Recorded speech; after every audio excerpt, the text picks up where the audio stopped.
Salut à tous et bienvenue dans l'épisode 37 du podcast Up and Thunder, le seul podcast français sur OKC. C'est Pierre qui vous parle, je suis très heureux de vous retrouver pour un nouvel épisode. Ça fait quelques temps qu'on n'a pas fait un podcast, je suis en ligne avec Constant. Comment ça va, Constant? Ça va, bonjour à tous. Bon, ça fait 2 semaines qu'on n'a pas Un fait live, un live. de live. Ouais. Ouais, mais vous nous avez pas entendu, c'est tout. Alors, le podcast, c'était sur les rookies, le dernier podcast. Podcast très intéressant à faire. Très heureux de vous retrouver là pour ce nouveau podcast, du coup. On va faire un petit point sur une trade deadline qui s'est avérée être la plus mouvementée de l'histoire pour le Thunder. Donc, globalement, là, on savait plus où donner de la tête tellement il s'est passé des trucs chez nous. Twitter était en feu. Ouais. Bah non, comme tu l'as dit, on va faire une première partie sur la deadline, sur ce qui s'est passé ou non, d'ailleurs, puisque c'est plutôt de ça dont on va parler. On fera aussi une deuxième partie pour parler des récentes blessures et de ce qu'on a vu, du coup, de ces blessures-là, notamment celle de Shea, mais il y avait quand même d'autres absents qui ont un rôle dans l'effectif, notamment au poste de pivot, ça joue quand même. Donc on parlera de ça ensuite. Bon, ce point de trade deadline, ça va être assez rapide sur les mouvements effectués. Il y en a eu un seul. D'ailleurs, même pas la deadline, il a été fait avant. OKC a envoyé un second tour 2026, le pire de celui qu'on aura d'ailleurs, contre KZ. Entre 3 équipes, Ouais, je crois, ouais, si je dis ouais, pas de bêtises. parce qu'on en a je sais pas combien des seconds tours. Ah ouais, on en a 19 sur les 6 prochaines années des seconds tours. On a envoyé ça contre KZ Okpala, donc à Miami. Okpala a été ensuite coupé directement. Donc quel est l'objectif de ce trade? C'était d'avoir une petite modification en termes de pick que nous doit Miami. En gros, si j'ai bien suivi, au lieu de leur pick 2023 protégé, on aura Loterie.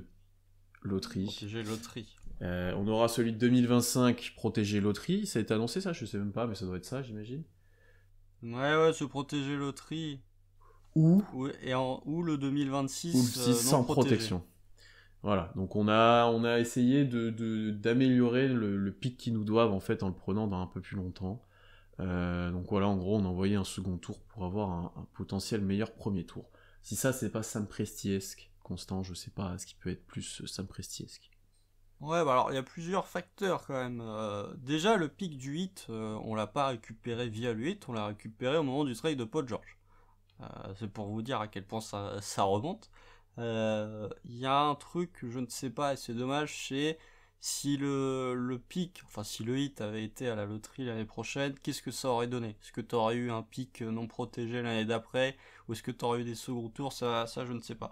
D'un point de vue Miami, entre guillemets, ils font ça pour passer en dessous de la luxury tax avec le contrat d'Okpala et ça leur permet de libérer leur pic 2023, leur pic 2024 en vue d'éventuels mouvements. Je pense que Pat Riley, il voit la situation, notamment du côté de Washington, je pense qu'il a envie de venir fourrer un petit peu son nez dans ces affaires-là.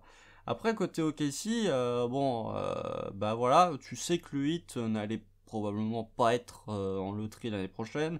Il y a moyen qu'il soit encore dans les équipes du top 3, top 4 de l'Est. Donc tu te retrouves avec un pic. Déjà l'année prochaine, t'as 2 pics, si je dis pas de bêtises. T'as le tien et tu vas avoir celui des Wizards qui est protégé, mais vu qu'ils ont fait venir Porzingis, il y a peut-être moyen qu'il soit en playoff. Donc voilà, t'as plein d'incertitudes. T'as déjà minimum 2 pics, j'ai envie de te dire, garantis, je crois, l'année prochaine. Tu dois avoir un swap aussi avec les Clippers. Enfin bref, c'est difficile de s'y retrouver là de tête parce qu'on en a tellement, c'est compliqué. Mais la finalité, c'est que tu récupères un pic 2025 protégé loterie ou 2026 non protégé. On sait que les timelines en NBA sont de plus en plus courtes. Le hit, avec tout le respect que je dois à Jimmy Butler et à Kyle Lowry, est quand même plutôt en fin de vie. Même s'ils ont Bam Adebayo et Tyler Hero, c'est quand même plutôt une fin de cycle entre guillemets pour le hit. Ça va déjà faire leur 3e saison depuis l'arrivée de Jimmy Butler. 3 saisons qui essayent d'être compétitifs. Donc est-ce qu'en 2026 ils le seront toujours, même s'il y a l'attractivité de Miami, etc., la réduction d'impôts, les petits vieux, bref. Mais l'incertitude est toujours plus grande en 2026 sur une potentielle compétitivité du hit qu'en 2023. C'est sûr. Donc T'auras voilà. Butler plus vieux, plus en fin de contrat, tu sais pas ce que vont devenir les autres. Kyle Lowry sera très vieux, s'il est encore là. On sera Enfin, retraité, il je sera pense, en sûrement retraité 2026. même, enfin voilà. Non, donc c'est plutôt dans cette optique-là que, je sais pas si c'est du long terme, moi ici quand même du long terme, le hit Si, là, sera... c'est même du très Ouais. long. En NBA, c'est du très Oui, long sur les terme, 4 ans, ça fait 2026. du long terme, ouais. Donc le hit sera moins bon. J'ai les trucs pour 2023 si ça t'intéresse. Donc Ah oui. on a notre pick, on a celui de Denver, Ah oui, le trade de... qui est protégé 1,14 pendant 3 ans d'ailleurs. C'est Et pas le trade après, de Jeremy Grant? Non. je pense. Ensuite, on a celui de Washington, comme tu l'as dit, qui est protégé 1,14, puis ensuite un 12, ensuite un 10, etc. Et là, ce qui est bizarre, c'est que sur le tableau que j'ai, le pic du hit était protégé 1,14 en 2023, en 2024 et en 2025, et était déjà sans protection en 2026. Ouais, mais justement, de faire ça, ça permet, en fait, Ça permet au hit de se libérer, quoi. Voilà, parce que quand tu mets des protections sur un pic, les années suivantes qui sont comprises, tu peux pas les trader, en fait. Du coup, le hit, là, ils avaient envoyé le 2023, mais comme le 2024 était sous réserve, que le 2023 soit envoyé au KC, ils pouvaient pas les changer.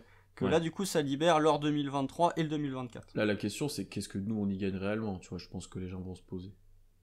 Bah, tu gagnes un pic. Parce que si t'es déjà pas protégé en 2026 et juste protégé loterie en 2025, je pense que la protection est peut-être moins grande, tu vois. Je pense qu'il y a une question aussi de Sam Presti de se dire, je vais peut-être décharger mes pics aussi au bout d'un moment. Ouais. Parce que tu vas déjà avoir 3 pics cette année. Alors, est-ce qu'ils seront échangés? T'en auras peut-être un qui sera échangé, mais il va déjà y avoir au moins 2 rookies, je pense, qui vont arriver.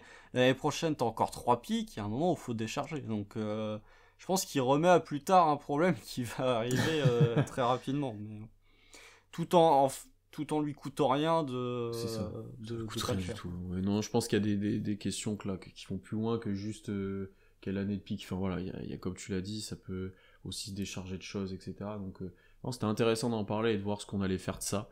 Parce que c'est un trade bizarre. C'est un trade ultra bizarre qui est fait sur Pour papier. nous, oui, pour le 8, il fait Pour le 8, ça a du sens. Ouais, voilà, c'est pour ça. Parlons maintenant des non-trades, du coup, et des non-transactions. Il y avait quand même pas mal de rumeurs.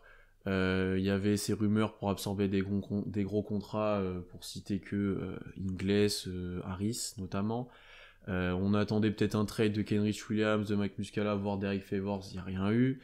On voulait peut-être pour certains des trades pour aller chercher des jeunes, type Marvin Bagley, type Washington, etc. Il n'y a rien eu. Déjà, Constant, est-ce que tu es déçu de ces non-mouvements? Donc je pense que ça va être selon les rumeurs, etc. Est-ce que pour toi, c'est inquiétant qu'on n'ait pas bougé? Est-ce que c'est une vraie déception ou pas? Non, parce que je savais qu'on n'allait pas bouger en fait. Je savais qu'on n'allait pas bouger. Donc le truc, c'est que En fait, il faut voir les cas de figure. Encore une fois, pour moi, récupérer le contrat de Tobias Harris aurait été une erreur évidente. Pour expliquer Tobias Harris, si OKC récupérait le contrat de Tobias Harris, il lui reste 3 ans, 2 ans, à quasiment 40 millions. Je crois que la dernière année, tu as plus de 40 millions de dollars pour Tobias Harris, qui est un bon joueur, mais Tobias Harris qui là va se retrouver la troisième option d'une équipe qui va essayer de passer les limites conf malgré le fait que tu es 2 des 10 meilleurs joueurs de la ligue. Tobias Harris. Et si tu avais récupéré le contrat de Tobias Harris, avec les rookies que tu vas drafter, tu te serais retrouvé au-dessus de la luxury tax. Pour une équipe en construction, ça n'a aucun sens de se retrouver au-dessus de la luxury tax. Pourquoi en échange, je pense que tu n'aurais pas récupéré de John à potentiel, tu aurais récupéré des pics, mais alors les pics des Sixers, ils sont pas vraiment valuables, donc non, pour moi c'est une très bonne idée de ne pas avoir fait Tobias Harris. En plus, il t'aurait fait gagner des matchs. 37 millions l'année prochaine, 39 millions l'année d'après. Voilà. Donc ça vaut vraiment pas le coup. En plus, Tobias Harris qui est un poste 3-4, je sais pas si vous avez checké la draft, mais des postes 3-4 intéressants, il y en a un ou deux dans cette cuvée, notamment 2 qui jouent dans la même fac en plus. Dont un qui est un plus de 45% à 3 points et qui est vraiment incroyable. Mais ouais, Tobias Harris, pour moi, on a bien fait de pas le faire. Ingles, bon bah ça s'est pas fait parce que ce sont nos amis de Portland. Ouais, Portland, je crois. Ouais. Bon, c'est un peu... c'est le business, mais je trouve ça un peu dégueulasse de la part de Utah de faire ça. Après, voilà, c'est un peu... Après, les services rendus, j'ai envie de dire, tu vois, ouais, c'est un peu... Ouais, bon, après... Mais bon, après, c'est la NBA. Hein. Non, c'est la NBA, mais le gars est quand même en dernière année de contrat. Je pense qu'on est bien placé pour savoir que Joe Ingles nous a quand même bien fait chier, notamment en 2018. Bon, après, Paul George s'est un peu énervé, puisque premier match de Paul George, le retour à Utah après avoir fait 2 sur 16, il plante 45 points avec 13 rebonds et 5 passes. Donc, comme quoi Joe Ingles, bon, il était capable de faire chier Paul George, mais il y a un moment où il était plus trop capable. Bon, bref. Mais c'était un move qu'on aurait pu faire, qui n'a pas été fait. Le seul point sur lequel moi je suis un peu déçu, c'est ouais, t'as pas récupéré de jeunes à potentiel. T'avais, Marvin Bagley, quand tu vois la contrepartie, tu peux te dire que franchement, avec tous les seconds tours que t'aurais pu tester. Je maintiens que ça reste quand même un bust alors que le mec est en 14 points, 7 rebonds. Après voilà, le comportement fait que je savais qu'on n'allait pas le récupérer. PJ Washington m'aurait intéressé, parce que m'aurait plus intéressé que Bagley déjà, parce que je trouve le profil plus intéressant. Déjà il est capable de shooter.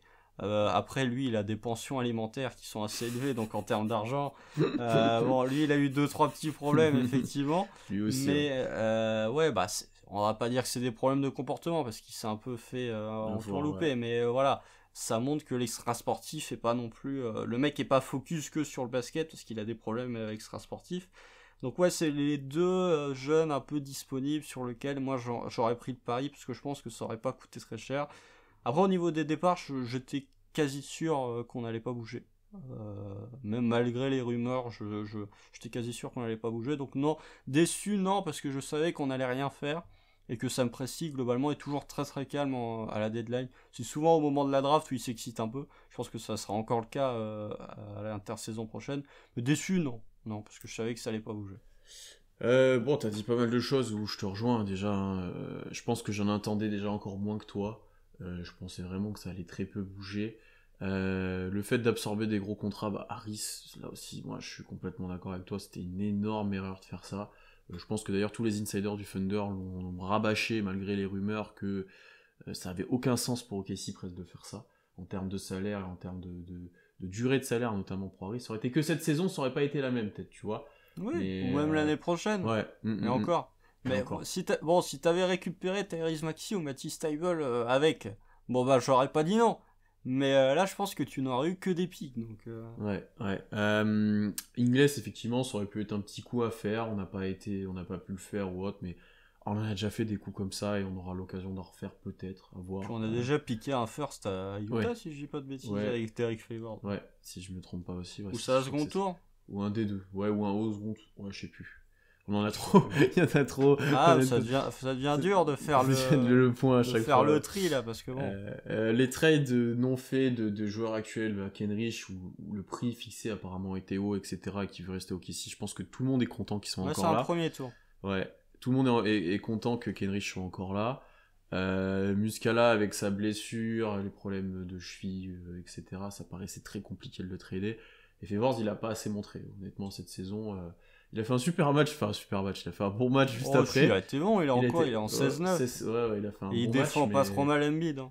Mais ça n'a pas suffi sur la saison pour que quelqu'un soit vraiment... Non, mais il est trop cher. Oui, c'est ce qu'on disait. D'ailleurs, en live, on nous disait il y a une player option à 10 millions l'année prochaine. Hein. Est-ce que vous pensez qu'il va la prendre? On nous disait en live que s'il allait être coupé ou tradé, etc., voilà, on a eu raison. Et ensuite, par rapport aux jeunes, là, j'étais pas spécialement d'accord avec toi, on avait déjà eu ce débat, où moi, je voyais pas l'intérêt de tenter... Alors, autant PJ Washington, je préférais déjà largement que Bagley, largement dans le profil et dans le joueur en lui-même. Parce qu'il shoot, c'est tout. Oui, aussi. Mais je voyais pas l'intérêt de le tenter maintenant pour un joueur que t'allais devoir repayer. Est-ce que t'avais envie de... J'ai pas envie de payer Bagley s'il est bon dès l'année prochaine, en fait. Non, mais tu pouvais lui donner sa restricted. Ouais. Tu vois, Détroit, tu crois qu'ils vont le payer l'année prochaine? Pour moi, ils lui donnent la restricted. Hein. Ouais, je pense aussi, mais Détroit, ils sont dans une moins bonne situation que nous, j'ai l'impression, quand même. Hein. Ça dépend. Financièrement, oui, parce que, meilleure situation financière que nous, financièrement, il n'y en a pas à l'heure actuelle. Mais en termes de Détroit, tenter Troy Weaver, il se démarque de Sam Presti, il a tenté le pari. Ouais. Après, c'est sûr. Et Détroit est beaucoup plus agressif sur le marché, en mode on va payer des joueurs. Enfin, tu te souviens, l'intersaison dernière aussi, ils ont pris plein de free agents, Ouais, ils ont quand fait ils plein ont de fait trucs. n'importe quoi. Ils ont fait n'importe Ah, quoi. quand ils ont signé Jeremy Grant, quand Ouais. ils ont Il signé. y avait Plumlee, il y avait. Il y avait Plumlee. Ah, ils ont signé que des pivots là, Ouais. leur Ouais. intersaison. Donc voilà, ouais, non, c'est sûr. Qu'il n'y en a plus aucun là. Non, mais en fait, ce que fait OKC. Bon, après, ça court-circuite peut-être un peu ce que tu voulais dire, mais ce que fait OKC, il n'y a que OKC qui le fait actuellement. Parce que même Houston essaye un petit peu de comment dire, de s'équiper un petit peu quand même. ouais, voilà. Ouais, je suis d'accord. Pour des raisons Obscures. assez bizarres. Hormis le fait de vouloir nous faire chier à foutre les joueurs qu'on aimait bien avec un maillot des Rockets, Russ et Dennis Schroeder, ça fait 2 meneurs quand même de suite là.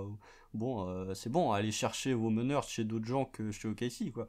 Mais tu vois, moi personnellement, je comprends pas du tout ce qu'a fait Houston à récupérer Dennis Schroeder. Les mecs ont déjà assez de mal comme ça à faire jouer leur rookie. Faut qu'en plus ils récupèrent un mec à la main qui va te bouffer du temps de jeu et des ballons. Pour moi, déjà, très honnêtement, même si je lui tape dessus, si Jalen Green était arrivé chez nous, il serait dans de meilleures conditions que ce qu'il est actuellement à Houston. Pour réussir, ouais, peut-être, ouais. Il aurait plus de ballons, il aurait pas un Kevin Porter Jr. qui bouffe des shoots.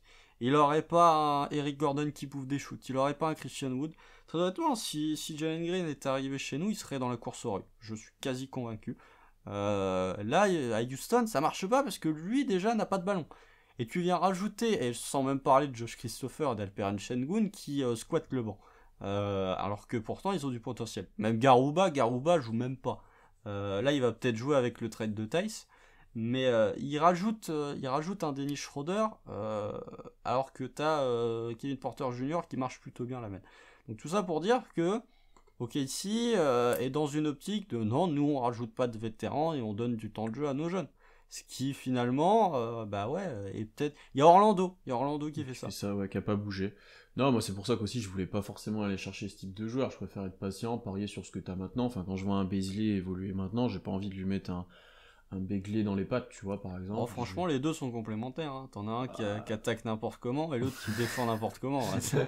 Franchement, c'est complémentaire. Si on était en NFL, ce serait parfait. Hein. T'en auras un qui joue les séquences défensives et l'autre qui joue en attaque. Hein. Ouais. Non, mais globalement, je suis moins déçu de ça. Mais je peux comprendre que les gens auraient aimé tenter des petits paris. Mais je pense qu'il y aura l'occasion de le faire encore une fois plus tard. Quand tu auras drafté, quand tu auras un effectif un peu plus complet, ça sera... la draft, ça va bouger encore, ça ouais, c'est sûr.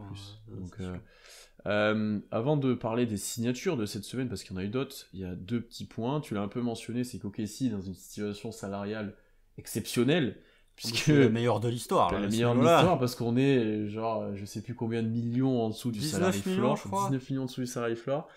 Au point où l'argent qui n'a pas été dépensé justement jusqu'à ce salary floor sera redistribué entre les joueurs de l'effectif et ça fait presque 1,5 million par joueur à peu près.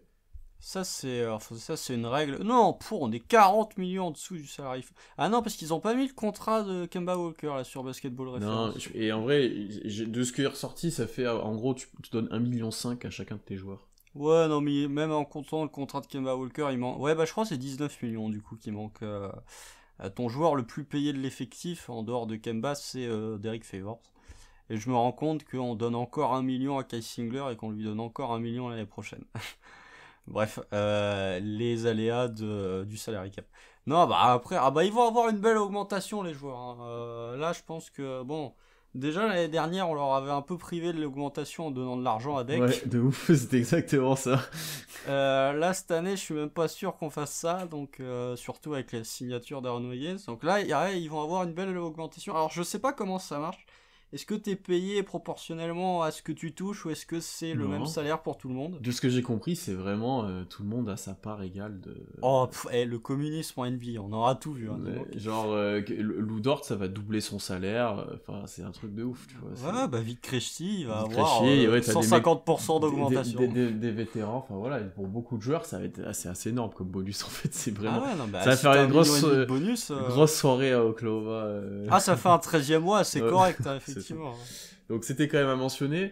On l'a fait un petit peu, mais on va parler peut-être un peu de ce qu'ont fait les concurrents pour la loterie, puisque c'est ça quand même qui va nous intéresser à terme de la saison. Globalement, ça a pas trop bougé. J'ai envie de dire que Portland a explosé, mais ils ont de l'avance sur nous et ça va quand même gagner des matchs. Ouais. Houston, tu l'as un petit peu dit, ça a signé Schroeder, ça va peut-être faire gagner 1 ou 2 matchs, mais je pense pas que ça fasse un gros run non plus, mais peut-être à surveiller quand même. Je pense que Sacramento, Indiana, au final, les deux restent plus ou moins compétitifs comme avant. Oh non, Sacramento ils sont plus compétitifs. Hein. Oui, mais Sacramento est plus compétitif. Et Indiana, je trouve que ça peut bien fonctionner aussi. Ouais, donc tu vois, c'est peut-être voilà. Orlando, on l'a dit, ça a pas bougé. Non, mais franchement, très honnêtement, hormis Houston qui pourrait potentiellement venir nous passer devant, et encore, j'ai des doutes. Notre place en fin de saison, elle est déjà quasiment elle est assurée, presque acquise. Hein. Ouais, elle est presque acquise. Parce que Orlando et Détroit vont pas te repasser devant, parce qu'ils ont quoi 6 wins de moins que nous 5 et 4. 5 et 4 respectivement. Sachant que Shea va revenir et que Shea va te refaire gagner des matchs. OKC, on en a parlé en off juste avant. OKC a le 9ème calendrier le plus simple sur cette fin de saison, donc on va aussi gagner des matchs. Indiana, t'as 2 wins de moins qu'Indiana, mais Indiana, je pense, va être plus fort. J'aime bien ce que fait Indiana. Vraiment, j'aime beaucoup ce que fait Indiana. Bon, t'es venu carotte les Kings et récupérer Tyrese Haliburton. Je pense que voilà, si les GM des autres équipes étaient au courant que Tyrese Haliburton serait disponible, je pense que les Kings auraient reçu de bien meilleures offres pour Tyrese Haliburton. Ça reste les Kings, encore une fois. Après, ça marche bien. Là, actuellement, les 2 premiers matchs, on a vu, Sabonis fait un énorme taf, il vient ajouter du QI basket et tout. Mais c'est quand même une vision à très court terme, une vision qui est juste axée sur le play-in. Pour pas grand-chose, ouais, pour du play-in. Donc voilà.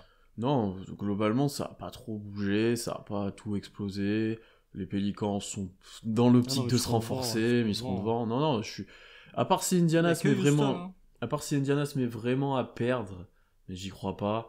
Ouais, comme tu l'as dit, notre place est presque acquise, hein, entre guillemets. Hein. Tu seras entre 3 et 5, allez, on va le dire. Ouais.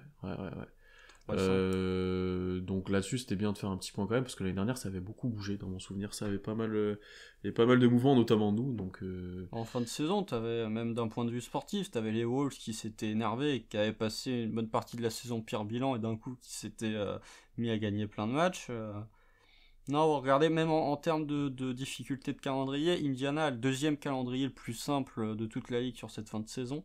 OKC est 9ème, Orlando est 10ème, et Houston a le 6ème calendrier le plus difficile de la ligue sur la fin de saison. Donc autant vous dire qu'il y ait moyen qu'on se retrouve à la même 4ème place que l'année dernière. 4ème place qui nous avait porté chance d'ailleurs. On espère que cette fois ça sera mieux. On va maintenant revenir sur les 2 signatures de cette semaine. On va par ordre chronologique, on va commencer par Lindy Waters. La belle histoire, on va dire, qui a été signée en tous les contracts à la place de Paul Watson Jr. RIP Paul Watson. Oh non, c'est Paul Watson. Mais on a eu un débat. Vous pouvez répondre aussi chez vous, là, ceux qui écoutent. Est-ce que Paul Watson, c'est pas le pire all-time du Thunder ? C'est un des pires. Franchement, le mec avait rien, quoi. Il défendait pas, il attaquait montré. pas, il avait pas de shoot. Franchement, en termes de pire, je sais pas si Angélique c'était mieux, on regarde pas assez pour ça, mais oui, avec OKC c'était moyen. Il restera dans l'histoire comme en ayant participé au moins 73. Il a eu des minutes. Waters, pur produit d'Oklahoma, il est originaire d'Oklahoma, il a fait sa fac, il a tout fait là-bas. Il était dans le Blue, où il tirait à 3 points de manière assez exceptionnelle. 51%. Assez exceptionnelle, ce qui lui a valu cette place de two-way. Est-ce qu'il va jouer énormément ? Je ne pense pas. Mais c'est intéressant de l'avoir dans l'effectif, c'est un profil qu'on n'avait pas forcément, un shooter comme ça. Que t'as même pas du tout. Hein. Oui, que t'as même pas du tout.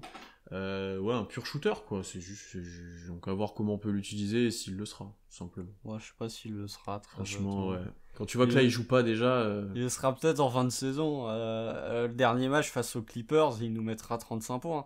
Mais après, non, je sais pas.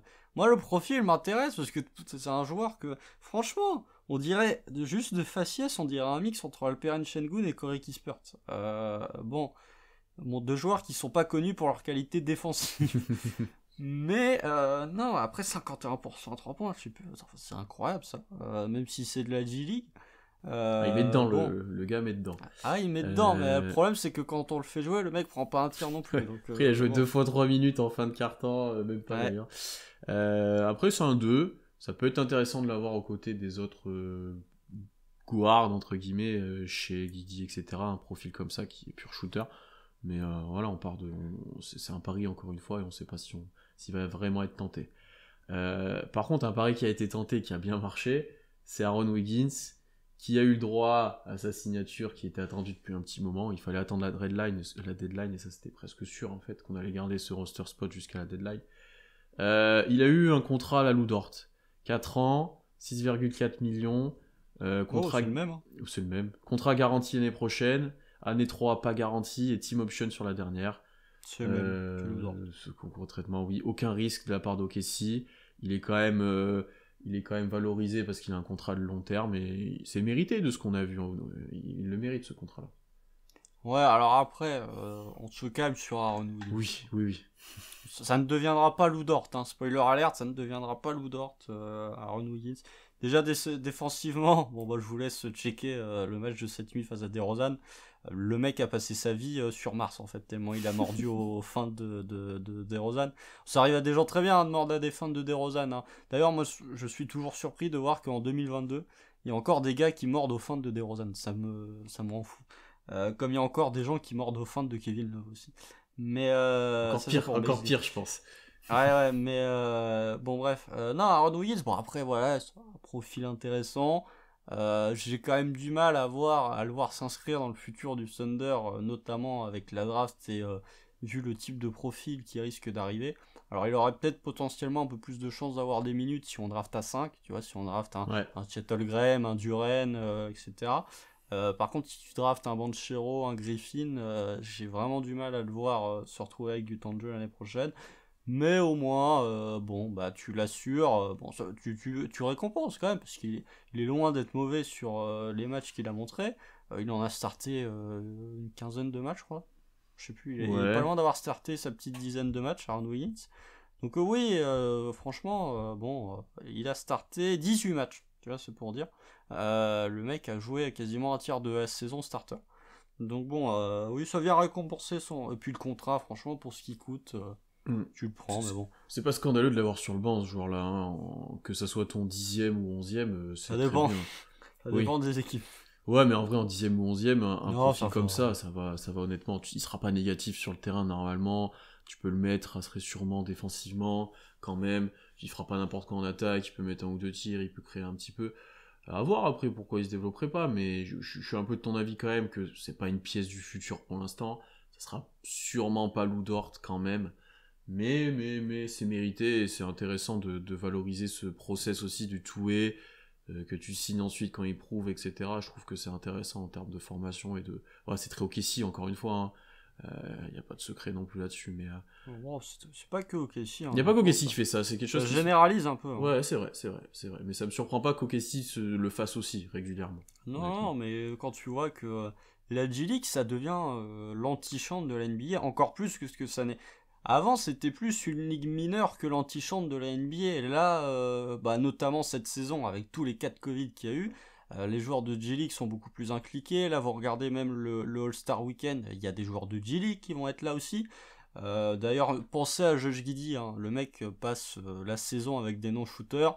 Il se dit, putain, allez, le Rising Star, je vais peut-être avoir des coéquipiers qui mettent un shoot. Il se retrouve avec Jalen Green et je sais plus qui. Je crois qu'il y a que des petits dans son équipe précise. Il y a Tyrese Maxey par contre. Ouais. Alors Tyrese Maxey et Josh Giddey dans la même équipe, autant vous dire que bon, je veux pas regarder, mais franchement, ça me donne une petite larme à l'œil de voir que les deux, une fois dans leur vie, vont évoluer dans la même équipe. Mais ouais, après non, G-League, ça vient récompenser. Et puis même l'année prochaine, on aura encore du cap, hein, parce que spoiler alert, on signera personne en free agency.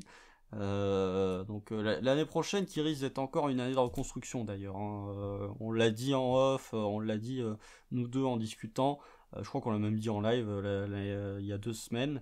L'objectif c'est 35 wins l'année prochaine, hein. Si tu gagnes 35 matchs, ta saison est réussie. Donc non, Wiggins il prendra pas de place dans le cap et puis voilà, c'est très bien, ça vient récompenser ses bonnes performances. Ouais, pas grand chose à ajouter là-dessus, je pense que tout le monde est plutôt content de l'avoir, et voilà. Parlons maintenant de ce qui se passe sur le terrain, on a parlé beaucoup de trade, etc. Ça fait maintenant 8 matchs qu'OKC joue sans Shea, mais joue aussi sans Mike Muscala qui est out jusqu'au All-Star Break. Il y a aussi JRE qui est blessé pendant 6 semaines, ça a été annoncé début février, donc il va être absent quand même encore un petit moment. T'as Wiggins qui a manqué 5 matchs, t'as Lou Dort qui a manqué un match et qui est revenu avec le masque. Avec le masque. Favors qui loupe quelques matchs d'ailleurs, qui a pas joué hier. Mais c'est back-to-back. Ouais, back-to-back, mais il en a manqué aussi avant. Donc là, t'es dans une période assez compliquée en termes de blessures pour OKC, alors qu'on y avait échappé. On en avait parlé, toi et moi, un moment, on y avait un peu échappé, et au Covid et aux blessures. Là, on a été servi là, depuis quelques temps. C'est intéressant de voir ce qui se passe sur le terrain. Je sais pas si tu veux commencer d'abord par plutôt collectivement ou individuellement, mais il y a quand même des joueurs qui prennent leurs responsabilités et qui se dégagent un peu de ça, qui en profitent. T'en as d'autres qui en profitent pas du tout. Et collectivement, il y a des choses qui ont évolué. J'ai une petite stat qui va t'intéresser aussi. Je sais pas par où tu veux commencer, je te laisse libre là-dessus de parler de qui tu veux. Alors, juste au niveau des blessures, pour moi, Mike Muscala, c'est pas limite une fin de saison. Ce qu'il a. Il a annoncé qu'il sera réévalué, mais effectivement... J'ai même vu, il nécessite une opération oui, alors, de l'off-season. En fait ça a été annoncé qu'il avait des problèmes à la cheville depuis longtemps, qu'il jouait, et que c'est pour ça qu'il jouait peu, parce qu'il avait mal, etc., et qu'il allait sûrement être opéré à la prochaine intersaison. Sauf que là, maintenant, il est out pendant un moment. Donc, est-ce qu'il va se faire opérer et c'est fin de saison ou pas? Je sais pas, mais ça n'a pas été annoncé comme ça, en tout cas, pour l'instant. Bon, moi, j'avais cru voir que c'était fin de saison. Je crois pas. Bon, bref. Après, non, Shea... On sait pas quand il va revenir. Franchement, j'aimerais quand même, même d'un point de vue reconstruction, j'aimerais qu'il revienne pas trop tard après le All-Star Break. Je pense qu'il sera là rapidement après, moi. J'espère, parce que bon, franchement, si au retour du break, on dit « Ah, il est encore absent 3 semaines ». Bon, non, moi je pense que début mars, il est là, moi. Ouais, je demande pas à ce qu'il soit là, genre le premier match de retour du break, mais ça tarde pas trop. C'est la cheville, c'est bon. Enfin, il y a un moment. Alors, Ron Wiggins, il pouvait pas poser un pied sur le parquet, le mec a loupé 5 matchs. Alors, je sais, les chevilles, c'est compliqué. Ça dépend des joueurs. Je sais, t'as pas envie non plus de le casser, vu le contrat qu'il a signé, mais bon, fais-le jouer, quoi, s'il te plaît. JRE, bon, écoute, ça fait des joueurs, ça fait des pivots qui ont des mains à sa place. Ça, c'est intéressant. Non, mais en plus, JRE, il était dans un stretch qui était vraiment compliqué. Là, il va pouvoir se reposer un petit peu. Après 6 semaines, ça a été annoncé début février. Tu sais que quand il va revenir, il n'y aura plus qu'un mois de régulière à jouer. C'est pour ça. Lui, pour le coup, on le verra peut-être plus beaucoup cette saison. Ouais. Ouais, je pense qu'il va jouer genre sa petite dizaine de matchs et puis c'est tout. Non, du coup, ouais, comme t'as dit, t'es dans une période Bob le bricoleur, là, actuellement. Tu fais un petit peu ce que tu peux. Mais t'as des stats intéressantes et je pense que celle-là, tu l'as vue autant que moi. Alors, il y a 2 stats intéressantes sur les 8 derniers matchs. Il y en a une qui est plus surprenante que l'autre. La moins surprenante, c'est que OKC a sorti les barbelés en défense. Puisque sur les 8 derniers matchs, OKC a le 2e meilleur defensive rating. C'est pas mal pour une équipe en reconstruction à qui il manque quand même 2 starters. Même en comptant Wiggins, ça fait quasi 3 starters. D'avoir la 2e meilleure défense sur les 8 derniers matchs. Bon, alors il y a Boston qui a 97.6 de defensive rating. Ils sont même à 14.4 de net rating. Donc là, Boston, sur les 8 derniers matchs, ils sont globalement très très chauds. Pensez à tous les experts de Twitter qui venaient nous expliquer que Jaylen Brown et Jason Tatum, ça marchait pas ensemble. Après, non, on a sorti les barbelés défensivement. Et la 2e stat qui fait plaisir. Alors celle-là, je m'y attendais pas. OKC est à 63.5 d'assist pourcentage. OKC est 11e en assist pourcentage. Ça, c'est incroyable. Ça, je ne m'attendais pas à cette stat. On fait des passes décisives. Aussi incroyable que ça puisse paraître, on fait des passes décisives. Ça joue un peu plus collectif. Alors, c'est peut-être un point sur lequel je vais revenir une fois que tu auras exprimé ton avis dessus. On voit ça en première mi-temps, parce qu'en deuxième mi-temps, il y a quand même des principes de jeu qui sont un petit peu reniés. Généralement, c'est la principale difficulté du Thunder, c'est que ça manque de régularité d'une mi-temps sur l'autre. Mais après, ouais, défensivement, ça devient très fort. On a un Lugensdort qui s'est enfin remis à défendre un petit peu. On a un Darius Bazley qui devient très très sérieux défensivement. Je pense qu'on en parlera un peu plus quand on évoquera l'individuel. Il devient très très sérieux. Même un jeu Giddey commence à faire de plus en plus d'efforts, je trouve. Vous regardez, Derek Favors par exemple, il s'est donné face à Joel Embiid, il a été il a pas été honteux. Je vais réussir à faire ma phrase. Il a pas été honteux contre Joel Embiid. Regardez le match d'après contre Joel Embiid, ce que Jarrett Allen prend, c'est loin de ce que a pris Favors. Donc ouais, défensivement ça joue. Collectivement, ça se partage un peu plus la balle. Bon, bah c'est normal, t'as pas Shea qui joue 15 ISO par match. Donc et après, les problèmes sont toujours les mêmes. Il n'y a pas un mec pour mettre un panier, quoi. Mais globalement, ça se resserre. Ça joue la difficulté. OKC se ressent un peu plus sur le collectif et sur la défense. Comme toujours. J'ai Ouais. l'impression. Comme beaucoup d'équipes aussi. Comme beaucoup d'équipes, effectivement. Donc non, ce point défensif, de toute façon, ça se voit. Quand tu vois les scores, quand tu vois ce qui se passe sur le terrain, ça défend fort. Ça fait les efforts collectivement, c'est prêt. Tu vois, même sur Embiid, tu t'as parlé de Favors individuellement, mais il était super bien trappé. Il y avait des bonnes rotations derrière. Enfin, ça défendait vraiment bien. Et tu vois que, voilà, collectivement, défensivement, on est prêt. Je pense que là, tout le taf fait avant, etc., commence à porter ses fruits. Encore plus là, il n'y a pas Shea, t'es obligé de te concentrer sur ce point-là encore plus. Ça marche vraiment bien et t'as une vraiment bonne base pour le futur défensivement.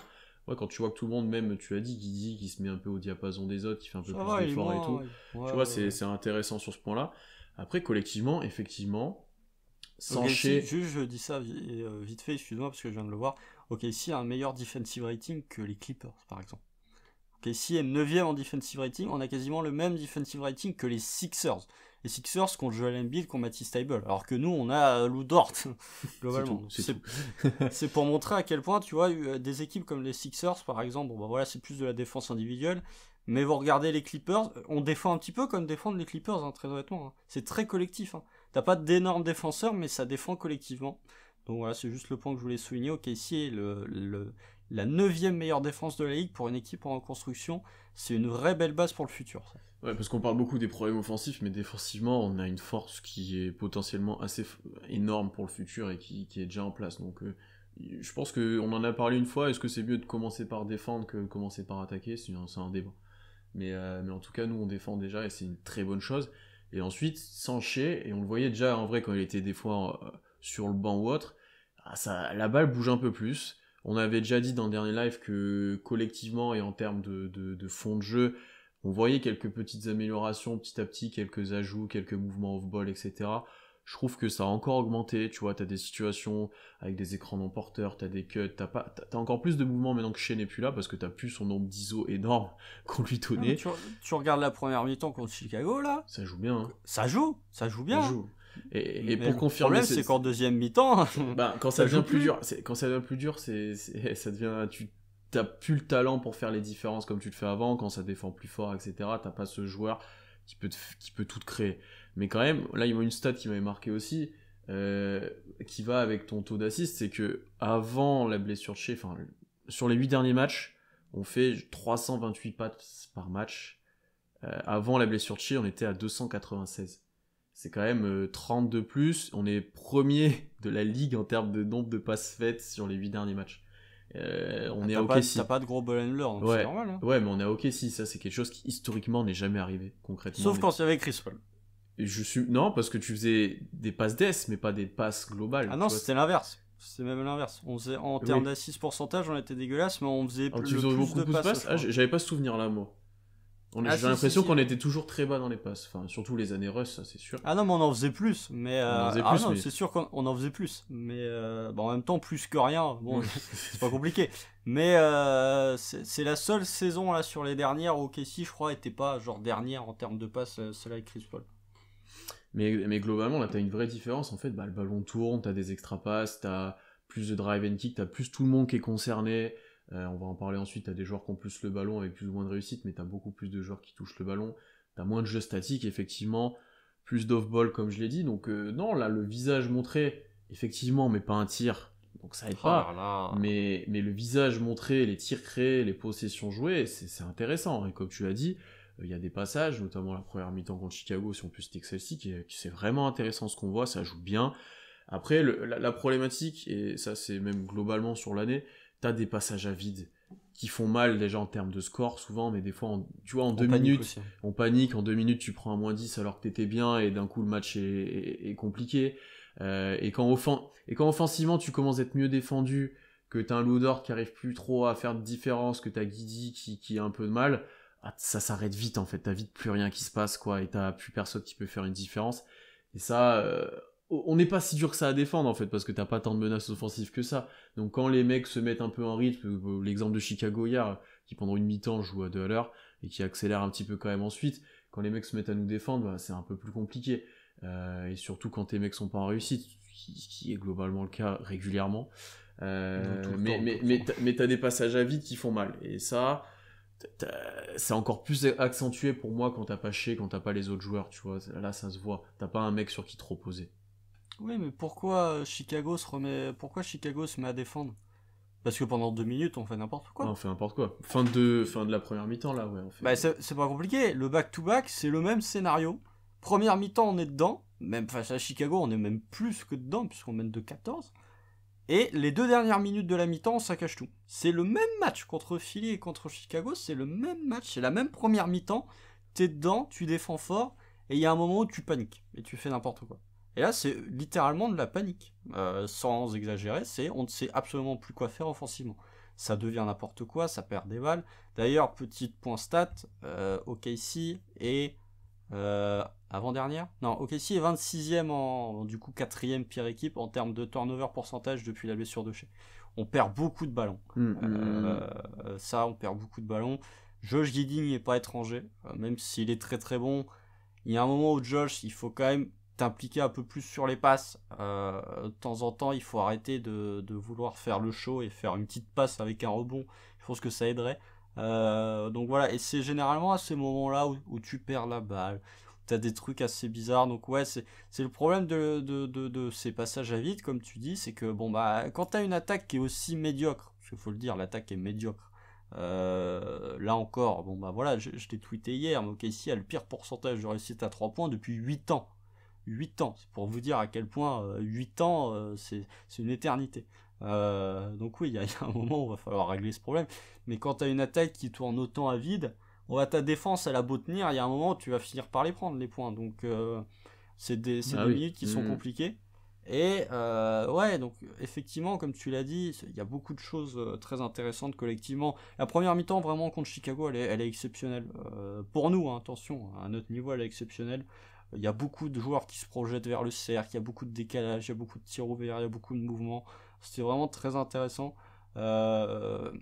Après, le problème, c'est que quand la défense se resserre, on fait que tenter des 3 points. La deuxième mi-temps contre Chicago, elle est flagrante. Elle est flagrante. Et je l'ai tweeté en début de troisième quart. Fallait pas qu'on tombe amoureux des 3 points. Ce qu'on a commencé à faire dès le retour des vestiaires. Et ça, on a mis dedans. En plus, on a mis dedans. Et t'arrivais plus d'avoir accès. Ouais, c'est ça. Mais après, t'avais plus d'accès au cercle. Parce qu'ils ont quand même resserré un peu leur défense. Ils ont compris que fallait quand même mieux nous laisser shooter que nous laisser des drives. C'est malin ça. Il a fallu une mi-temps pour s'en rendre compte. Hein, mais oui, non, je suis d'accord avec toi. Quand t'arrives plus à avoir d'accès au drive, que t'as plus de solution de cut sur pick and roll, etc. Parce qu'il y a eu des bonnes situations, même sur pick and roll ou sur short roll et tout, t'as eu des bons trucs. Quand tu les as plus eu, effectivement, tu t'es tombé dans du 3 points. Tu renies un peu tes principes de jeu. Ouais, effectivement. Ça, je trouve ça dommage. Je trouve ça dommage. Alors oui, c'est en progression. Mais du coup, j'aimerais bien, en fait... Est-ce qu'il y a eu un match référence du Thunder cette année? Genre, on a été bon tout le match. T'as peut-être une ou deux wins, on a été vraiment solide, non? Ah, il y a celle contre Denver, là, et encore. Denver à domicile, la fin décembre. Celle contre les Nets, c'est relativisé parce que c'était face à leur équipe Z et on était tout dedans. Ouais. Mais ouais, donc du coup, c'est en progression, j'ai envie de te dire, malgré tout. Je peux pas m'empêcher de me dire qu'à partir du moment où Shea va revenir, on va retomber dans ce qu'on avait vu avant sa blessure. Bah, il va vouloir du ballon, hein. Il va vouloir du ballon.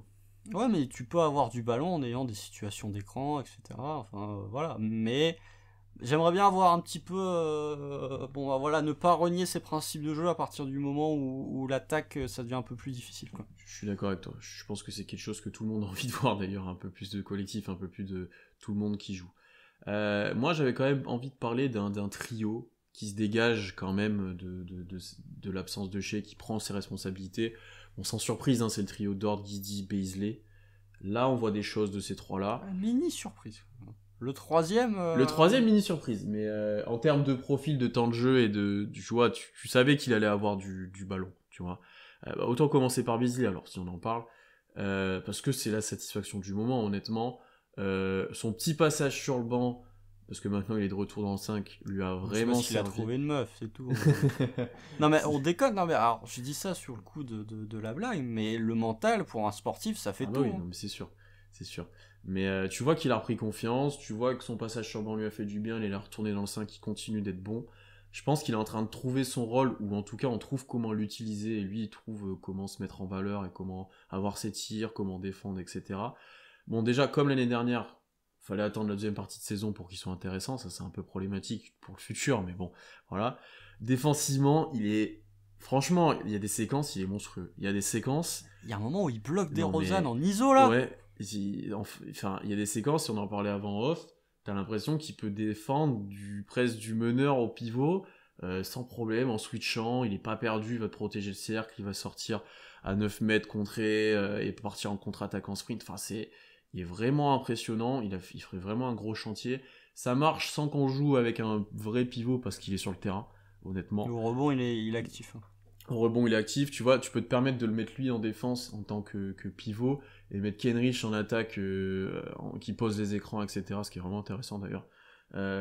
Et parce que défensivement, il a une polyvalence et un impact qui est vraiment fort. Depuis que Shea est blessé, il est quand même à 40% à 3 points en 4 tentatives par match. 14 points, 8 rebonds, 2 passes, 1 rebond, 1 contre par match. Honnêtement... Et 1,4 interceptions ouais, aussi. Ouais. Honnêtement... Le mec, il salit la ligne de stats. Hein. C'est le Beasley que beaucoup attendaient depuis longtemps, là... il est vraiment bon. Hein. Oui, non, mais dans la ligne de stats qu'on vient de dire, oui. Après, non, mais même dans le jeu, il y a du early Giannis. Ouais. Non, mais je dis pas qu'il va le devenir, mais il y a du early Giannis. Vous regardez le Giannis 2016, avant vraiment, la saison avant qu'il soit MIP, même dans la création, enfin, en première mi-temps, là, face à Chicago, t'as Treman qui te loupe 2 tirs grands ouverts, sinon Beasley il sera à 7 passes décisives à la fin du premier quart. Genre, qui aurait pu prévoir que ça allait arriver, c'est un jour, qui aurait pu l'annoncer? Même, tu vois, il y a de plus en plus de contre-attaques où le mec écrase tout sous le panier. Ouais. Il y en a une là où il fait un Eurostep, il finit main droite. Il fait un Eurostep, il finit main opposée là avec un gros dunk. Non, ben, je dis pas qu'il va devenir Giannis, mais si t'as un joueur, en tout cas, il commence à se rapprocher de ce poste où tu sais pas si le mec est un 3, un 4, un 5, il est capable de défendre tous les postes. Moi, très honnêtement, quand je vois Beasley défendre de l'arrière au pivot, je suis pas en panique. Je sais qu'il va être capable de te le tenir. C'est ce qu'on se disait, genre Dort est absent contre Sacramento, et on le dit, bah Beasley, tu vas défendre sur Liberton ce soir, vas-y, c'est normal. Après, il a pris 17 passes quand même. Mais, oui. Bon, c'est plus Josh Giddey qui a souffert contre Harrison Barnes, par exemple. Mais donc ouais, Beasley, transformation incroyable en attaque, transformation incroyable. Il est plus intelligent. Bon, pas en deuxième mi-temps, encore une fois. Il se fait chier parce que la deuxième mi-temps contre Chicago, elle vient vraiment tout casser parce qu'il se met qu'à prendre des 3 points. Je trouvais ça dommage. Mais je le trouve plus intelligent dans ses choix, plus patient aussi. Il est capable de ressortir la balle. Maintenant, je trouve ça de moins en moins déconnant de voir balle en main. Tu fais des coast to coast, quoi. Le mec fait des coast to coast. Il prend le rebond, il part tout droit, il termine, quoi. C'est incroyable. Donc je trouve ça de moins en moins déconnant de le voir balle en main en attaque. Donc ouais, Darius Beasley, enfin, putain, ça valait le coup de pas descendre du train. Mais enfin, il commence à confirmer que là, oui, là pour le coup, s'il reste comme ça, il a un vrai futur en NBA. Il a largement un futur en NBA. Bah oui, là tu te poses beaucoup moins de questions sur le fait de le prolonger, sur le fait de l'avoir comme pièce du futur, etc. quoi. Non, globalement, enfin, c'est pas surprenant ce qu'il fait, parce que c'est des choses qu'on avait déjà vues par Flash, etc. C'est juste que là, en ce moment, tout clique pour lui, en fait. C'est vraiment... tu sens qu'il est en confiance, tu sens qu'il commence de s'adapter à son rôle, et que voilà, ça marche, ça fonctionne. Donc le taf fait du staff et de le remettre en valeur, même de lui-même. Vraiment intéressant sur cette partie de saison et sur ce qui a été fait depuis le début quand tu vois l'évolution, quoi. Il a 70% lancé aussi, en tentant 4 par match. Tu vois, il est capable, même en ayant des lancers, tu vois, il est capable de sanctionner. J'ai pas les stats de Beasley sous les yeux au lancer, mais de mémoire, il devait pas être à 70% de réussite. Pas tout. Si, Il a jamais été scandaleux, je trouve. Il a 69,9 de moyenne de réussite au lancer en carrière. Donc l'année dernière, il était à 70. Mais voilà, il est plus agressif sur ses derniers matchs, il a plus de lancers, donc voilà, non, c'est très satisfaisant. Et puis si OKC est la deuxième meilleure défense de la ligue sur les 8 derniers matchs, il est pas innocent, quoi. Enfin, il y a un lien, quoi. Non, est-ce que tu as des choses à rajouter sur lui, mais enfin, il y a juste à dire du bien pour l'instant, honnêtement. Ouais. C'est surprenant, mais là, on est vraiment convaincu par ce qu'on voit par Beasley.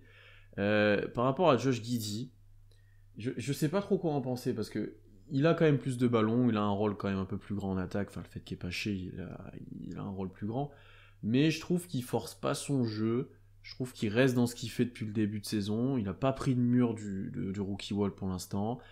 Non. Ça reste correct. Alors, effectivement, il y a ce défaut que tu as un petit peu mentionné, ça perd du ballon. Ça perd un peu trop de ballon. C'est même plus que correct, hein. 14 points, 14,6 points, 45% au tir, 8 rebonds, 6 passes. C'est très bien, hein, c'est très bien. Mais c'est dans la lignée de ce qu'il fait depuis le début de saison, c'est vraiment bon. Hein. C'est juste qu'il y a ce petit déchet en termes de perte de balles qui d'ailleurs font des fois très mal.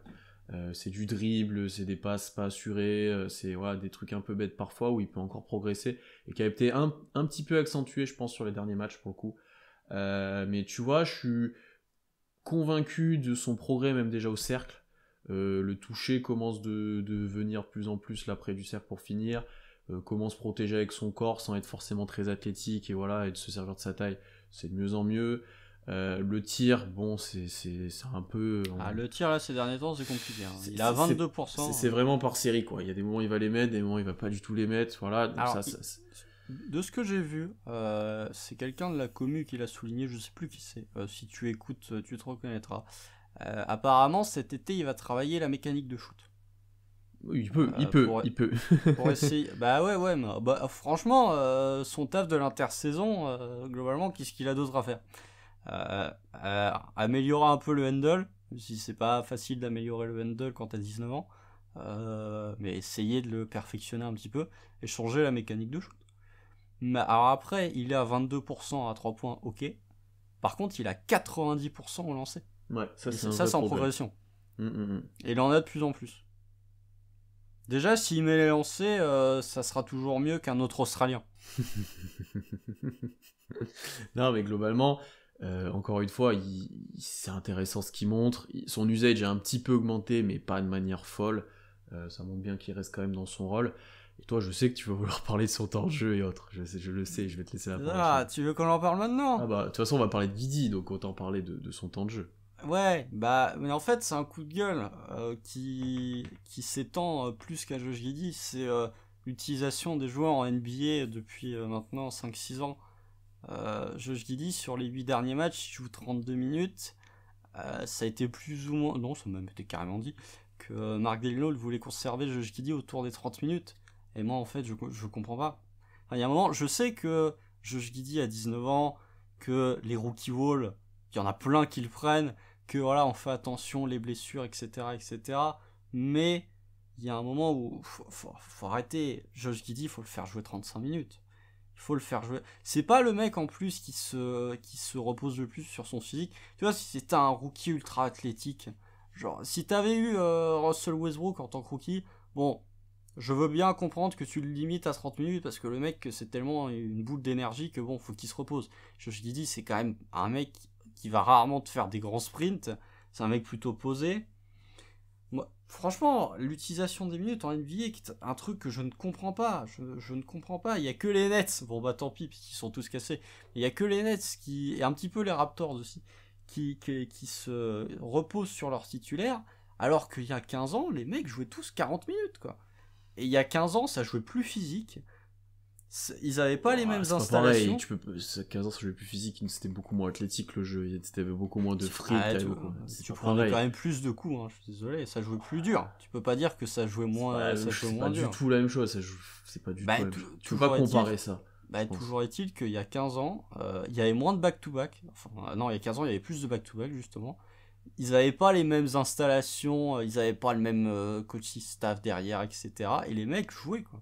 Donc je ne comprends pas, très honnêtement. Et pour Josh Giddey, voilà, franchement, le mec joue 30 minutes par match. 30 minutes par match, quoi. Enfin, il y a un moment où 30 minutes, c'est vraiment, c'est pas beaucoup. Vous regardez, même les rookies à l'heure actuelle, chez d'autres rookies, Cade joue pas loin de 35 minutes, Scottie Barnes joue pas loin de 35 minutes, Evan Mobley joue pas loin de 35 minutes. Enfin, il y a un moment, on parlait en off du fait que Josh Giddey, il y avait des gens qui préféraient mettre Herb Jones devant Josh Giddey dans la course au Roy, alors que Josh Giddey a gagné tous les rookies du mois. Bizarrement, c'est pas Herb Jones qui les a gagnés. Il y a un moment où ça ne t'aide pas dans la course au Roy. Alors bien évidemment, c'est pas l'objectif principal, le but c'est de garder tes joueurs en bonne santé, mais on reviendra sur ça quand on parlera d'un autre joueur. Je trouve que c'est plus intéressant en fait pour le futur d'avoir un Josh Giddey qui joue 35 minutes et qui fait des erreurs, plutôt que d'avoir des joueurs qui jouent 25 minutes et tu sais que dans 2 ans ils auront plus un seul temps de jeu. Donc ouais, je trouve qu'en ce moment, avec la blessure de Shea, c'est peut-être le moment justement où tu peux expérimenter plein de choses avec Josh Giddey, et bah tu peux pas parce qu'il est limité à la 30aine de minutes par match. Alors je suis d'accord sur que c'est le moment où il pourrait jouer plus, quand il n'y a pas Shea et que tu as besoin de lui sur le terrain, et que justement il sera encore plus impactant, tu peux tenter des choses, etc. Ça je suis d'accord. Après je pense qu'il y a plein de facteurs qu'on connaît pas, du fait de cette limitation de temps de jeu. Je pense que c'est pas uniquement dû à Mark Daigneault, je pense que c'est dû à d'autres facteurs, le staff médical, voilà. Je pense que, tu vois, tu as dit un truc intéressant que tu peux voir à l'inverse. Tu me dis, les joueurs très athlétiques, ils ont peut-être plus besoin de se reposer, etc. Ouais, mais peut-être que pour Giddey, de jouer 30 minutes physiquement, vu que c'est pas le plus athlétique, ça peut être dur. Tu vois ce que je veux dire? D'essayer de résister physiquement à la plupart des joueurs, d'essayer en attaque de pas subir, d'essayer de rester dans le jeu, etc. C'est peut-être plus dur pour lui qu'un mec qui a des qualités athlétiques folles. Tu vois ce que je veux dire? Ah ouais, c'est sûr. Non, mais d'autant plus qu'en deuxième mi-temps, il souffle toujours un peu plus. Voilà, tu vois, donc déjà, ça se trouve que même lui, alors je pense qu'il veut jouer plus, etc. Il n'a pas les stigmates, il les a eu, mais il n'a pas de vrais stigmates de mec vraiment cardio explosé, etc. Mais peut-être que ça se ressent dans ses lectures de jeu, ça se ressent de comment il évolue sur le terrain, et si tu le fais jouer plus, ça se trouve, il sera moins bon. Et tu vois, typiquement, un Muscala, on se demandait pourquoi il jouait pas plus, on a eu la réponse je sais pas combien de temps après. Donc je te dis pas que Giddey est blessé, hein, je te dis pas ça. On l'avait déjà la réponse. Rappelle-toi quand on a fait les notes de début de saison, je me rappelle avoir dit est-ce que Muscala peut jouer plus qu'un quart d'heure. Oui, mais après on l'a appris qu'il était blessé toute la saison quand même. Mais là, Josh Giddey, enfin, s'il était blessé. Oui, non, mais je te dis pas qu'il est blessé, mais je te dis qu'il y a peut-être d'autres facteurs qu'on ne connaît pas. Après, je suis d'accord avec toi que là, ça pourrait jouer un peu plus, effectivement, qu'il pourrait avoir un peu plus de responsabilité maintenant. Mais après, si tu restes dans ta lignée, que ça lui évite de se blesser, ça lui évite de se cramer et qu'il fasse après les 2 derniers mois où il est sur les rotules, il est pas bon. Et... il y a le break pour se reposer, pour ça. Ah, mais enfin, le break, lui, il va moins se reposer que tout le reste de l'effectif, déjà. Ça va, attends. Ouais, mais c'est pas, je pense que quand tu voyages. Le mec est à Cleveland en plus. Ouais, mais bon, tu vas toujours, voilà. Ça va, les strip clubs à Cleveland. Bon, sinon, James Harden, il aurait demandé son trade à Cleveland, hein, si les strip clubs étaient reconnus. Hein. Non, mais tu vois, globalement, ça à prendre en compte. Alors, est-ce que ça augmentera après l'All-Star Break? Je sais pas. Mais là, il aurait pu jouer plus. Mais je comprends qu'on essaie quand même de le gérer et que tu veux pas le cramer dès la première saison. Je peux le comprendre. Même si c'est frustrant. Honnêtement, c'est frustrant. Ben voilà, comme tu l'as dit, il y a des 4e quart-temps où, bah, du coup, avec cette règle-là. Ouais, avec cette règle-là, il reste sur le banc, alors que bon, bah voilà, il aurait pu jouer plus. Voilà, c'est dommage, vraiment. Cette nuit, franchement, je suis pas loin de dire qu'on perd le match parce qu'on le fait sortir en milieu de 4e carton. Josh Giddey, quand il sort, il est à une passe du triple-double, déjà. Tu sens que quand il revient, il cherche la passe. Ça se voit des kilomètres qu'il cherche la passe. Et les 2 minutes où Josh Giddey est pas là, c'est les minutes où on prend un run, quoi. Au moment où il sort, je crois qu'OKC est devant. Au moment où il revient, on doit être à -4. Bah, ça fait la différence dans un match. Alors, je sais, il avait joué tout le carton avant. Mais en fait, j'aime vraiment pas, ça je l'ai déjà dit il y a 2 semaines, ou même quand on a fait le pod sur les rookies, j'aime vraiment pas le fait que à 5 minutes de la fin, ton meilleur créateur n'est pas sur le parquet. franchement, je préfère qu'il joue pas genre les 2 premières minutes du 4e quart et qu'on rentre et qu'il fasse les 10 dernières plutôt que de faire les 6 premières minutes du quart-temps. Il joue pas pendant 3 minutes et il te fait les 3 dernières, quoi. Après, c'est une question subjective. Je pense que Mark Daigneault n'est pas d'accord avec moi. Mais je ne comprends pas le fait que dans une équipe qui galère autant offensivement, à 5 minutes de la fin, ton meilleur créateur n'est pas sur le parquet. Mais ça vient juste de la limitation qui est imposée. Honnêtement. Ouais, quoique en début de saison, c'était déjà un peu le cas aussi. Hein. Ouais, mais parce qu'il y avait déjà la limitation, je pense. Il a jamais joué plus de 30 minutes. Hein. Ah si. Ah, je suis pas. Il a rarement joué 35. Hein. Ah si. Attends, moi, je suis pas d'accord. Je pense pas, moi. Je vais te retrouver ça. Josh Giddey. Alors, attends. 31 minutes par match de moyenne. Il y a. Il y en a pas beaucoup, hein. Il y a 15 matchs où il joue 33 minutes. Ouais, sur ça, c'est très peu, hein. Et il y a 7 matchs où il joue plus de... Ouais, allez, 9. Il y a 9 matchs où il joue plus de 35 minutes. Après, tu vois, là, ces derniers temps, 37 à Sacramento, 35 à Portland, 36 contre Dallas, 39 contre Indiana. Ouais, mais Dallas, il y a 5 minutes d'overtime. Oui, bien sûr. Mais tu vois, il y a eu des matchs où il a joué plus quand même. C'est quand même Indiana, il y a 5 minutes d'overtime aussi. 32 hier, en soi. Ouais, parce qu'il en joue 23 le soir précédent aussi. Donc, Mais ouais, donc franchement, vous regardez, voilà, c'est juste... Je trouve ça dommage parce que... Bah ouais, comme j'ai dit, c'est le moment... Tu vois, le match, bon, à Toronto, il y a blowout, mais il est pas mauvais, et pourtant, il joue que 28 minutes, donc bon... Je trouve ça dommage, parce que c'est vraiment le moment où tu peux lui faire tester des trucs. C'est pas son plus mauvais stretch, très honnêtement, offensivement, c'est peut-être même son meilleur, hein. Il y a son carrière high contre Sacramento, notamment, où il est très très bon contre Sacramento. Mais c'est l'un de ses meilleurs stretch en termes de création individuelle. Peut-être pas en termes de shooting, mais il arrive quand même beaucoup plus à avoir des accès au cercle, il a beaucoup plus de lancers qu'en début de saison, ce qui est pas compliqué. Je trouve ça dommage de le limiter. Franchement, il pourrait jouer 34 minutes. Est-ce qu'il serait carbo? Non. Mais par contre, avoir 4 minutes en plus de Josh Giddey sur un parquet, ça pourrait faire du bien et à lui et à OKC. Ouais. On va parler juste un petit mot de Lou Dort, c'est peut-être pas celui sur lequel on va passer le plus de temps. Lui, pour le coup, il a pris en charge le scoring depuis que je suis plus là. 22 points de moyenne, 41% tir, 36% quand même à 3 points en 9 tentatives par match sur les 8 derniers matchs. Il met dedans. Pour le coup, les tirs sont pas bons. Alors que les tirs, ouais, honnêtement, c'est pas des tirs simples. Non. Pas de création, par contre, pour Lou. Vraiment, ratio assist-turnover négatif. Son usage a augmenté sur les derniers matchs de 23 à 28. Mais... Étonnant. Mais honnêtement, de ce qu'il montre en termes de scoring pur, puisque c'est ce qu'il est maintenant, là, actuellement, c'est le scoreur d'OKC numéro 1. Il y a quand même de la diversité. Tu vois, on a des tirs compliqués, des pull-ups. Il y avait même un flotteur le dernier match, j'étais assez surpris. Les finitions au cercle, c'est quand même bien mieux qu'avant. Alors, on en a parlé il y a 2 semaines. C'est pas son rôle dans le futur, il aura pas autant le ballon, il aura pas autant de responsabilités offensives. Mais... lui, il profite de ça pour se développer. Ce sera pas négatif, quoi, qu'il soit capable de faire ça dans une moindre mesure, je pense, tu vois. Bah, il y a 6,6 lancés par match tenté. C'est le point aussi. Beaucoup de lancers actuellement pour Lou. Ah ouais, là. Il en a 14, je crois, en compte mi-temps contre Chicago, là. Bon, c'est dommage, il en a briqué pas mal.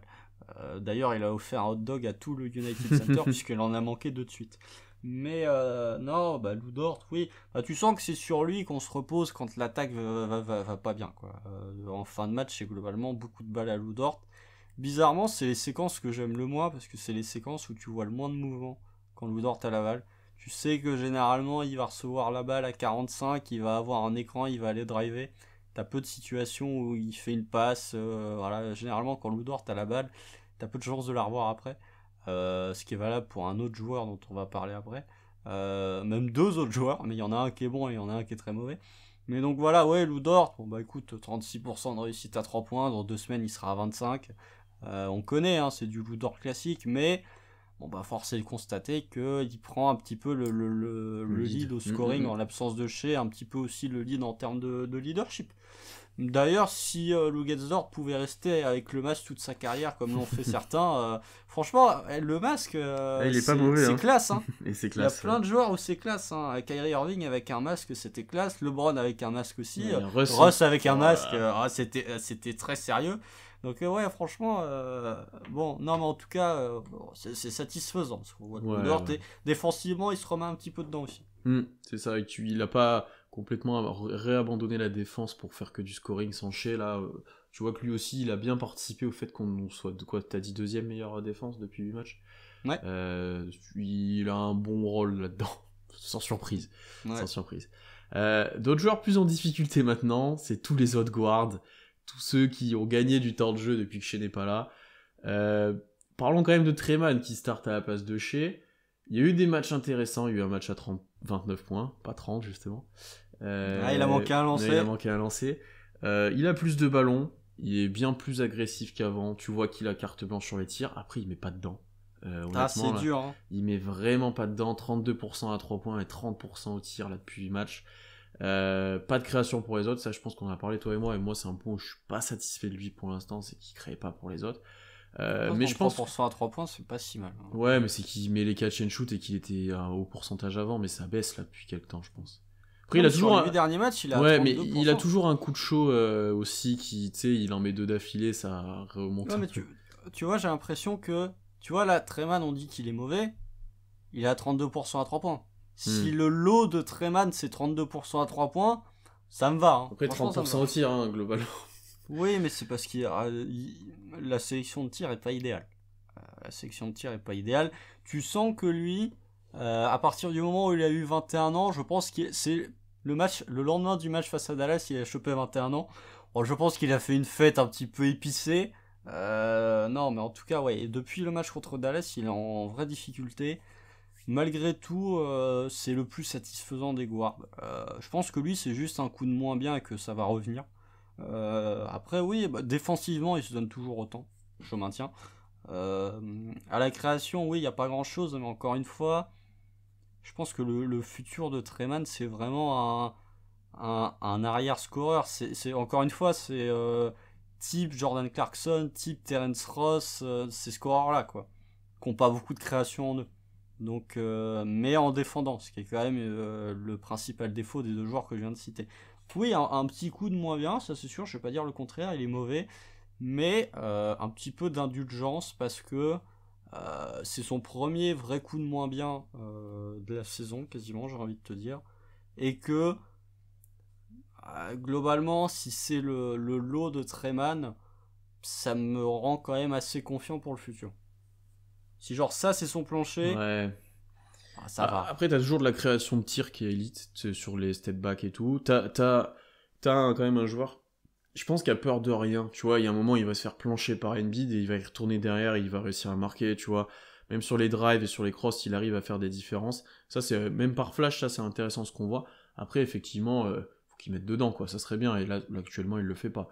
Mais s'il fait la même chose en mettant un peu plus dedans, comme tu l'as dit, si 32% c'est son bas, bon, ok.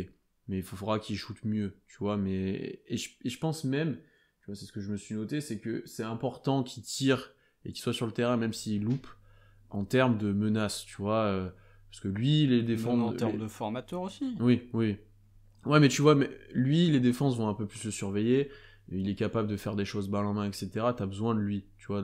Surtout sans Shai, t'as besoin de lui, je pense, sur le terrain offensivement. C'est pour ça qu'il joue que 28 minutes par match, mais... Bon, c'est déjà pas mal 28 en vrai. Hein. Après, parce que en plus, il a été sanctionné 2-3 fins de carton où il était vraiment pas bon. Il est plus joué. Bon, il y a plusieurs fois où il s'est fait sortir parce qu'il était pas bon. Ouais. Mais encore une fois, allez, je demande pas tout le temps. Mais est-ce qu'on pourrait avoir un match où t'as Treman genre à 36 minutes pour voir ce qu'il donne, quoi.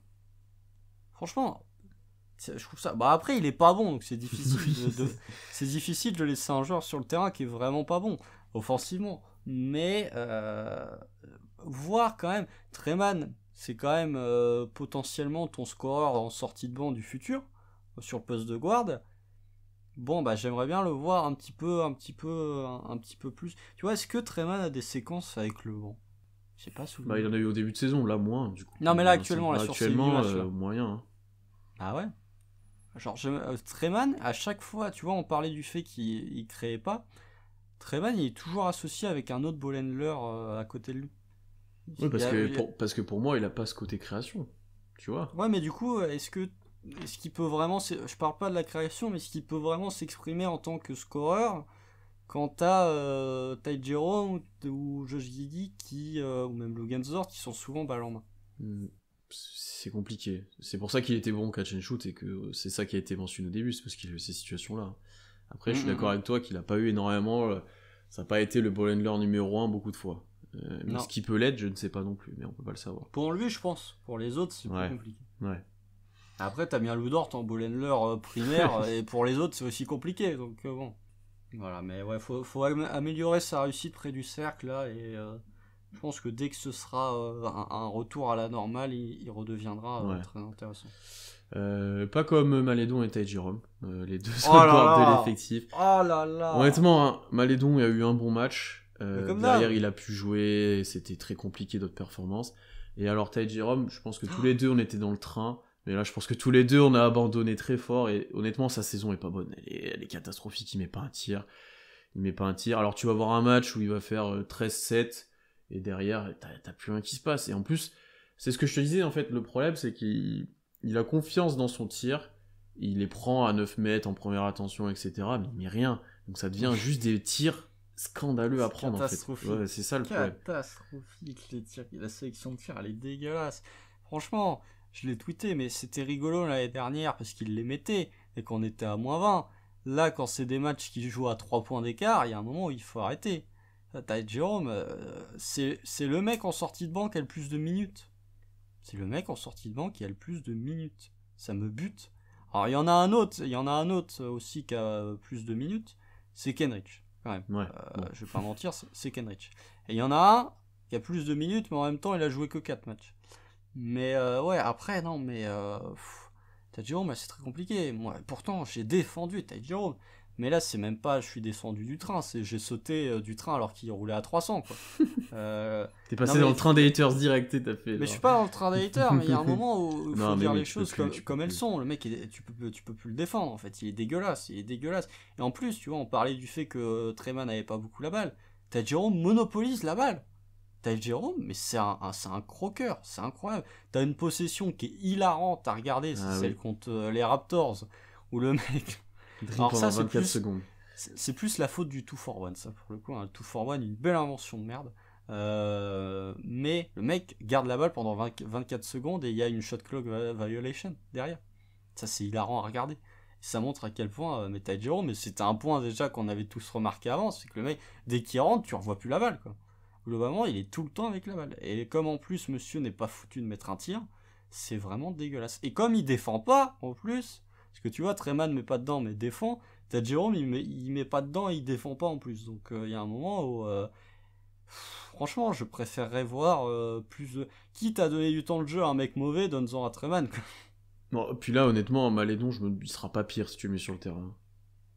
Ah bah non, puisque c'est Gasper, donc... non, mais là, Non, mais si Malédon arrive pas à gagner un fantôme ou un mec négatif si Malédon arrive pas à gagner un peu de temps de jeu, vu le niveau de Jérôme, ça devient compliqué, là, en vrai. Non, mais Théo Malédon, voilà, il a fait son bon match de la saison, là, contre Toronto, là, il a mis 18 points. Alors là, on en a reçu des commentaires disant Théo Malédon, le comeback et tout. Et puis le match d'après, il a mis quoi, 0 points? Non, 2 points, je crois, contre Philly. Donc bref, toujours très drôle ça.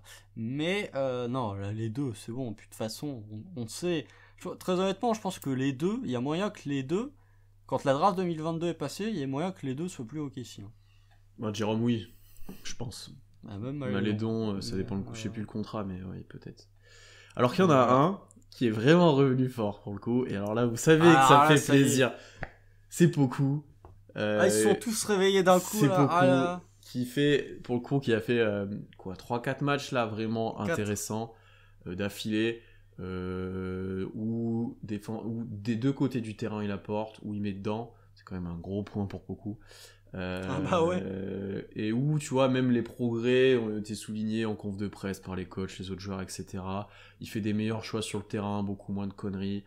On l'a descendu pas mal, Là, il est meilleur, il faut le souligner. raison. Après, a raison, hein, oui, mais bien sûr. Là, il est meilleur, il faut quand même le mentionner. C'est pas encore acquis, loin de là, il y a encore énormément de chemin, etc. Mais déjà, il faut quand même dire que sur ces derniers matchs, Poku est positif. Il fait vraiment du bien en sortie de banc. Et donc voilà, en fait, et ça, tu me l'as très bien dit en off, ce qu'il fait là, c'est ce qu'on voulait qu'il fasse presque à tous les matchs cette année, en gros. C'est ça. C'est ça. Bah écoute, non, bah, les Pokustan se sont réveillés. Là, ça y est. Hein. Ils étaient bien silencieux pendant 3 mois quand même. Mais là, 4 bons matchs, là, ça y est, ils sont tous repartis en mode oh, Poku, ça va être un All-Star dans le futur. Non, mais non, je vais pas être de mauvaise foi. Poku est très bon là, sur les 4 matchs. En même temps, le mec est à 50% à 3 points. Et à 62% au tir. Donc bon, il y a un moment où tu ne peux pas, aller contre lui. Il fait des très bons matchs. Comme tu l'as dit, il est moins débile dans ses choix. Ça, Ouais, c'est bien. c'est surtout ça, ouais. Déjà, ça, c'est un vrai point. C'est surtout, ouais, il est moins débile dans ses choix. Et du coup, bah, son pourcentage de réussite au tir se retranscrit bien aussi. Il est actif, même au rebond off, même en termes de hustle. Il vient gratter 2-3 ballons en attaque. Je trouve ça intéressant. L'association avec Kenrich marche bien, pour le coup. Les deux marchent plutôt bien ensemble. Et puis tu vois, en fait, le fait si t'es pas de pivot, mais que t'as quand même Beasley, Kenrich et Poku, t'as quand même de la taille et du rebond qui t'aident bien, tu vois, Après, défensivement. t'as des séquences où Poku joue 5. Hein. Hier, il joue 5. Poku. Ouais, non, c'est Kenrich qui joue ce rôle-là. Je suis pas sûr qu'il défende le 5. Non, mais en termes de taille, je veux dire. Ah oui, en termes de taille, mais après, il a pas le rôle du 5. Tu vois, c'est pour ça que... Non, je sais bien. Mais ouais, non, il est bon. Alors après, c'est 4 matchs. Oui, c'est ça, attention. Piano. C'est 4 matchs. C'est 4 matchs à 13 points de moyenne. Oui, effectivement, il est très bon, beaucoup. Mais c'est quand même dommage de se dire que sur les 4 matchs que tu vois là, c'est ce que tu aurais voulu voir sur les 52 autres précédents. Si ça se trouve, si Poku nous refait le coup encore de finir la saison tambour battant comme il l'a fait l'année dernière, bon bah voilà, tout le monde va être en mode Poku, ça y est, c'est la renaissance. Je crois que, un petit peu comme pour Shea, je vais attendre le début de saison prochaine pour réellement avoir un avis sur Poku, qu'il soit positif ou négatif. Parce qu'il nous a déjà fait le coup une fois d'être mauvais sur la première partie de saison, de se réveiller sur la deuxième. Sinon, on refait le coup une deuxième, va peut-être pas falloir qu'on soit dithyrambique comme on l'a peut-être été un peu à l'intersaison de la saison dernière. Là, il est bon, ça c'est sûr, il est bon. C'est peut-être ton meilleur joueur avec Kenrich en sortie de banc. Est-ce qu'il va avoir 10 minutes à partir du moment où tout le monde sera revenu ? C'est difficile. Après, il bénéficie de la blessure de Giroud et de Muscala qui lui garantit quasiment une bonne vingtaine de minutes. Je pense qu'on va le refaire jouer. S'il montre là, je pense qu'on va être obligé de le refaire jouer. Ah ouais, bah t'es obligé. Mais il rejoue quand même parce que t'as Muscala qui se pète. Oui, bien sûr. Et que t'as Favors qui joue pas non plus. Donc, non, il est très très bon. Même défensivement, il te lâche des contres. Il est à 1,5 contre par match là sur les 4 qui jouent. Donc oui, un Poku, c'est très satisfaisant ce qu'on voit. Mais encore une fois, va peut-être falloir attendre un peu avant de crier au retour du génie. Oui, c'est sûr. Mais il faut quand même le mentionner, et là, de ce qu'on voit, il y a du progrès. Un progrès à confirmer, que ça soit pas juste un feu temporaire, mais c'est intéressant de voir de ce qu'on voit est intéressant. Voilà. On va arrêter là, Constant, on a été assez complet, assez long. Ce fut un plaisir de parler de cette trade deadline soporifique, mais plus de ce qui se passe sur le terrain actuellement quand même. Parce que OKC montre un visage un peu plus encourageant quand même ces derniers temps, mais malgré les défaites. Donc voilà, abonnez-vous partout, toutes les plateformes d'écoute, YouTube, Twitch bien sûr pour vous louper aucun live. Lâchez 5 étoiles sur Spotify, sur Apple Podcast, etc. Il y a pas mal d'ailleurs de 5 étoiles sur Spotify, Constant, on a plus d'une dizaine je crois maintenant. Ah bon ? Ouais, on a plus d'une dizaine, donc continuez, ça fait toujours plaisir. Et puis voilà, on se retrouve très vite pour un nouvel épisode. En attendant, bonne nuit NBA à tous. Le break arrive bientôt pour pouvoir se reposer ou pour pouvoir regarder le All-Star si vous le faites. Ou non, pour dormir. C'est pour ça que je dis ça. Il y a vraiment 2 teams. Voilà. Et puis voilà, on se retrouve très vite. À bientôt. Salut. Salut.